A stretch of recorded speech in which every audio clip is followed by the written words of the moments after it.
أعوذ بالله من الشيطان الرجيم.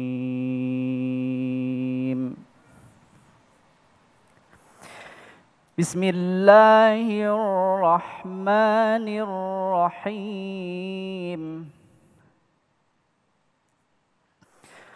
هو الذي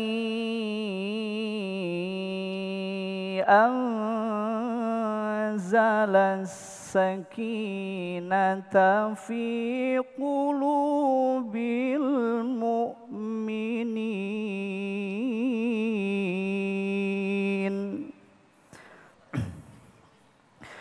ليزدادوا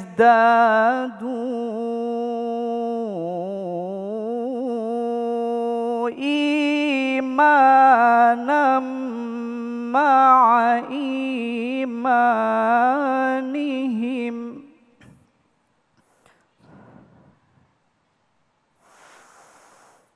هو الذي أنزل السكينة في قلوب المؤمنين ليزدادوا إيمانا مع إيمانهم ولله جنود السماوات والأرض وكان الله عليما حكيما ليدخل المؤمنين والمؤمنات جنات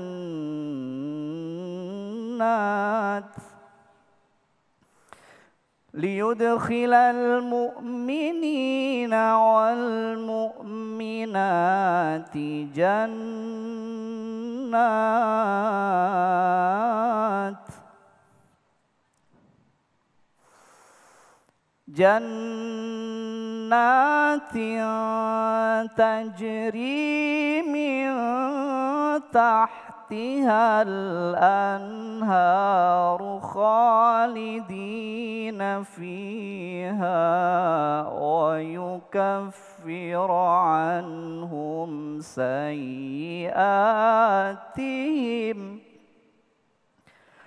وكان ذلك عند الله فوزا عظيما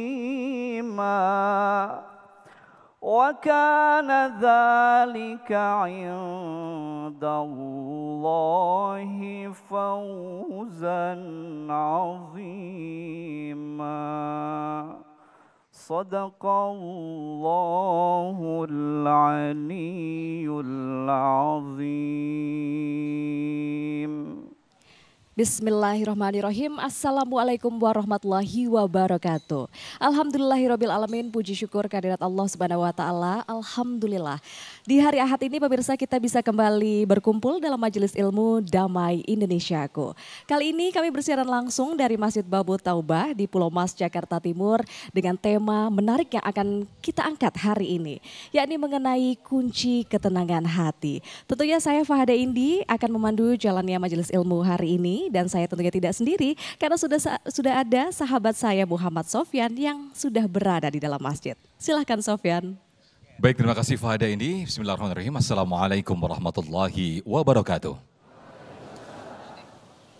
Alhamdulillahirrabbilalamin. Allahumma salli ala Sayyidina Muhammad wa ala ali Sayyidina Muhammad. Segala puji bagi Allah pemirsa, kita dipertemukan kembali dalam majelis ilmu Damai Indonesiaku. Betul sekali apa yang disampaikan sahabat saya tadi, bahwa tema yang akan kita angkat pada kesempatan siang hari ini yaitu kunci ketenangan hati. Ini pas sekali dengan apa yang kita rasakan saat ini, yaitu minggu-minggu tenang menjelang pemungutan suara atau pemilu 2024. Nah, kita akan mengkaji bersama-sama bagaimana kunci ketenangan hati. Alhamdulillah guru-guru kita sudah hadir di tengah-tengah kita. Ada Syekhuna, Syekh Muhammad Jaber, kemudian Ustadz Asmar Lambo, dan Ustazah Aini Aryani. Dan jangan lupa pemirsa, di segmen 4 dan 5 nanti kita ada segmen Dai Muda Pilihanku. Nanti para santri atau setingkat SMA Aliyah bisa juga daftar melalui damaiindonesiaku.id. Pemirsa, inilah Damai Indonesiaku yang dipersembahkan oleh Sarung Wadimor, tentu sarung kita. Selamat mengikuti. Ustadz Asmar Lambo, silakan.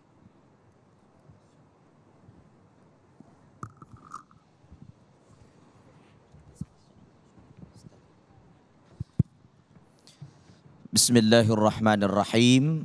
Assalamualaikum warahmatullahi wabarakatuh.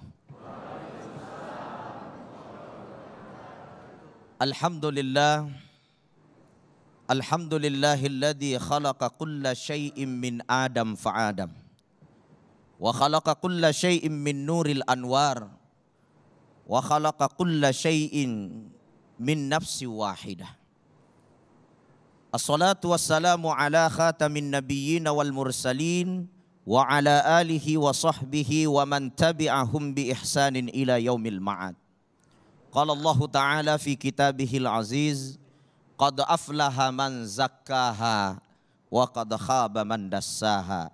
Sadaqallahul azim wa ala dzalika minasyahidin wasyakirin. Ayyuhal kiram, sama-sama kita muliakan guru kita Syekh Muhammad Jaber. Mudah-mudahan beliau panjang umur, amin. Hidupnya barokah, amin. Dan senantiasa menjadi sulu kebaikan untuk kita semua. Kita muliakan Ustazah Aini, Masya Allah. Mudah-mudahan Ustazah senantiasa sehat afiat insya Allah. Bapak-bapak, ibu-ibu yang hadir, serta pemirsa Damai Indonesiaku TV One dimanapun berada. Ustadz Sofyan, Masya Allah. Tambah ganteng Ustadz, Masya Allah. Ibu-ibu di belakang berwarna-warni, ada warna merah, kuning, hijau, hitam. Mudah-mudahan jilbabnya sudah pada lunas semua, Bu. Amin. Amin. Bapak Ibu dirahmati Allah. Setiap jiwa manusia yang menjadi sentral sorotan Allah terhadap setiap jiwa manusia adalah hati. Maka di dalam satu hadis dikatakan, innallaha la yansuru ila suwarikum. Allah tidak melihat paras kita, Allah tidak melihat jisim kita, jasad kita. Allah tidak melihat bagaimana gantengnya kita, bagaimana mulusnya wajah kita. Ibu-ibu tidak dinilai bagaimana mahalnya skincare-nya. Bukan itu yang dinilai oleh Allah. Tapi yang dinilai wa yansuru ila qulubikum. Yang ditatap oleh Allah adalah bagaimana kondisi hati kita. Maka sentral tubuh manusia adalah hati. Maka dikatakan dalam satu hadis, inna fil jasadi mudghah. Di dalam tubuh manusia ada segumpal daging. Apabila daging ini baik, idza saluhat saluhal jasadu kullu, maka seluruh tubuh kita akan menjadi baik. Tapi kalau hati kita rusak, wa idza fasadat fasadal jasadu kullu. Kalau itu rusak, rusak seluruh tubuh kita. Ala wahiyal qalbu. Apa itu? Hati. Maka setiap jiwa manusia untuk mendapatkan ketenangan, kedamaian, kebahagiaan yang diukur adalah kondisi hatinya. Maka benar apa yang dikatakan oleh Jalaluddin Rumi, ya, bahwa orang yang tidak merasakan surga di dunia, dia tidak akan merasakan surga di akhirat. Bagaimana mungkin kita bisa merasakan surga di akhirat yang kekal abadi, sedangkan surga di dunia yang hanya sementara tidak mampu kita hadirkan? Maka gambaran yang dibawa oleh Nabi, baiti jannati, rumahku adalah surgaku. Para ulama mengatakan itu adalah gambaran kalau di dalam rumah kita sudah mampu kita menghadirkan surga, kenikmatan, kebahagiaan, kedamaian, maka di sekeliling kita akan terasa surga. Bahkan di akhirat yang kekal pun kita akan menjumpai surga. Bu, di sini ada nggak yang suka marah-marah? Ada nggak di sini yang sering ngomelin suaminya? Hah? Pak, Orang Makassar bilang, adakah di sini sering dinoko sama istrinya? Sering diomelin sama istrinya? Oh, tidak ada di sini, di luar, Pak. Iya, Masya Allah. Tapi kelihatannya menjawabnya begitu tegang.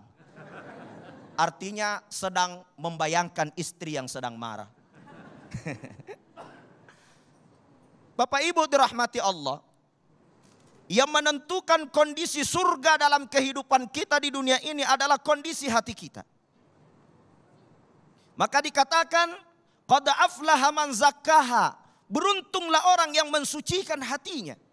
Wa qad khaba man dassaha, rugi orang yang mengotori hatinya. Bagaimana ciri orang yang kotor hatinya? Hatinya sempit, suka marah-marah, hidupnya tidak tenang. Apakah surga dunia, kebahagiaan dunia diukur dari harta yang banyak? Tentu tidak, Bapak Ibu. Betapa banyak kita lihat bergeliman harta, memiliki jabatan. Apalagi sekarang kita tahu bahwa kita berada dalam musim politik. Yang saat ini kita sudah berada di minggu tenang gitu. Akan tetapi kita melihat saudara-saudara kita justru banyak yang tidak tenang. Kenapa mereka tidak tenang? Karena yang menentukan ketenangan bukan harta, bukan jabatan. Tapi yang menentukan ketenangan adalah kondisi hati. Bicara masalah jabatan, jangankan jabatan sebagai presiden, jabatan sebagai menteri, jabatan sebagai kepala desa saja kadang-kadang membawa tidak tenang. Coba kita lihat saudara-saudara kita mungkin ada bantuan 1 miliar, beli TV yang bagus, beli spring bed yang mewah. Tapi tidak bisa tidur di atas spring bednya, nonton TV selalu ketakutan. Kenapa? Karena setiap lihat orang korupsi selalu dia yang jantungan. Kenapa? Ada juga kasus korupsinya, termasuk televisinya belum terlapor. Jadi televisinya bagus tapi hatinya tidak tenang. Saya pernah diundang ceramah di salah satu daerah di Kalimantan Timur. Yang ngundang saya orang kaya raya, Pak. Tapi konsultasi ustadz, saya nggak bisa tidur matanya. Padahal naik mobil mewah setiap hari. Apa kerjanya? Salah satu kerjanya ngontrakkan mobil-mobil mewah. Mobil Mercy, mobil Alphard. Keluar 2 masuk 3, keluar 3 masuk 4. Tidak bisa tidur matanya. Nanti ada yang lecet, nanti ada yang dijual sama orang, nanti ada tergelincir dan lain sebagainya. Saya sempat berpikir tenang itu di mana? Bahagia itu di mana? Gitu. Mau jadi caleg katanya tenang, gak ada tenang. Di warung kopi, dia minum kopi setiap hari tapi gak bisa tidur. Kenapa? Balihonya dicabutin di sana mau dipasang lagi, di sana ngambil uang baliho gak pasang-pasang. Ketenangannya di mana? Maka sungguh untuk mencapai ketenangan batin, untuk mencapai ketenangan hati, kita ikuti apa yang dikatakan oleh Imam Ghazali rahimahullah. Tidak ada jalan yang lain untuk mencapai ketenangan batin kecuali satu, kita menjadikan segala aktivitas kita itu lillah, karena Allah. Ibadah kita karena Allah, istri melayani suami karena Allah.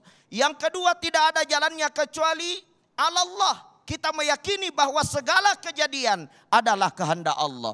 Tidak lama kita memilih pemimpin. Siapapun yang jadi presidennya, yakin gak itu kehendak Allah atau bukan? Semua yang keras. Yakin gak siapapun terpilih kehendak Allah apa bukan? Kalau yakin itu kehendak Allah, seorang hamba yang sesungguhnya, wa'alallah, dia mampu meyakini bahwa hadza min fadli rabbi. Ini adalah ketetapan Tuhanku. Gak ada kesusahan batin. Tidak ada kacau. Dan yang terakhir adalah ilallah, segala sesuatu pasti akan kembali kepada Allah. Kita ini tidak punya apa-apa. Saya punya keinginan, ana uridu wa anta turidu wallahu yaf'alu ma yurid. Saya punya keinginan, Bapak Ibu punya keinginan, tapi ketahuilah keinginan Allah jua yang akan berlaku dalam kehidupan kita. Kalau begini kita menjalani hidup, Allah akan memberikan ketenangan dunia akhirat. Billahi taufik was sa'adah. Assalamualaikum warahmatullahi wabarakatuh. Waalaikumsalam warahmatullahi wabarakatuh. Terima kasih Ustadz kita, Ustadz Asmar Lambu yang telah menjelaskan bagaimana sesungguhnya qalbun salim atau hati yang tenang. Ketika satu segumpal daging ini mengalami kotor, maka seluruhnya akan kotor juga kehidupan kita. Namun ketika konsep qalbun salim ini ada di dalam hati kita, maka semuanya tunduk kepada Allah, pasrah kepada Allah, tidak ada rasa iri dengki. Lantas bagaimanakah ketika kita merasa iri dengki? Inilah ciri-ciri hati kita tidak tenang. Nah, insya Allah akan dijelaskan lebih lengkapnya oleh guru kita Ustazah Aini. Sesaat lagi tetaplah di Damai Indonesiaku yang dipersembahkan oleh Sarung Wadimor, tentu sarung kita.